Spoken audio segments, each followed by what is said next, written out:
दादा और पोते की मोटिवेशन स्टोरी। आदमी अपनी 70 की उम्र में भी अच्छी तरह से कड़ी मेहनत कर रहा था और थकान से काफ़ी हद तक हाफ रहा था। हर प्रकार के ज़ोर से उसके माथे से पसीना टपकता, लेकिन फिर भी वह शिकायत नहीं कर रहा था। उसका पोता जो महज 17 साल का था, तंदुरुस्त, ताकतवर, वह मिट्टी को पलटने और गांठों को तोड़ने में लगती मेहनत और ताकत के लिए कोसता, फिर वहाँ खड़े होकर हाँफता और थोड़ी देर बाद रुक जाता। थोड़ी देर आराम करने के बाद फिर वह काम शुरू करने से पहले शिकायत करता।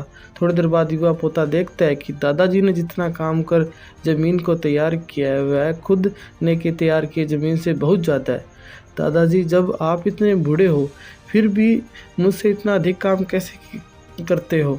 तो पोता अपने दादाजी से पूछता है। दादाजी ने उसे जवाब दिया जिसे उसकी उम्मीद नहीं थी।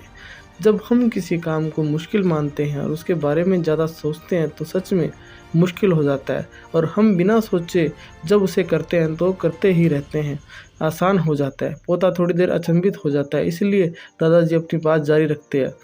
जब हम अपने समय में सोचते बताते हैं कि मन बहलाने लगते हैं और सभी चीज़ों के बारे में सोचने व सभी को विचारों के बवंडर में फंसाना ही उस काम को हमारे लिए बहुत ज़्यादा कठिन बना देता है।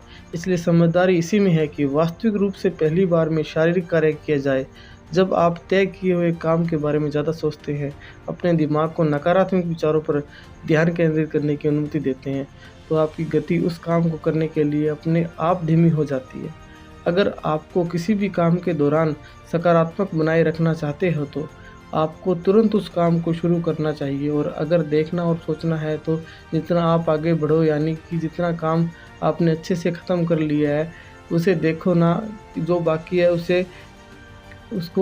उसके बारे में सोचो और उसे करने का इस सुखद और सकारात्मक एहसास आपको उस काम को लगातार करते रहने को ऊर्जा प्रदान करेगा। अगर आपको वीडियो अच्छी लगी तो लाइक एंड सब्सक्राइब जरूर कीजिए। धन्यवाद।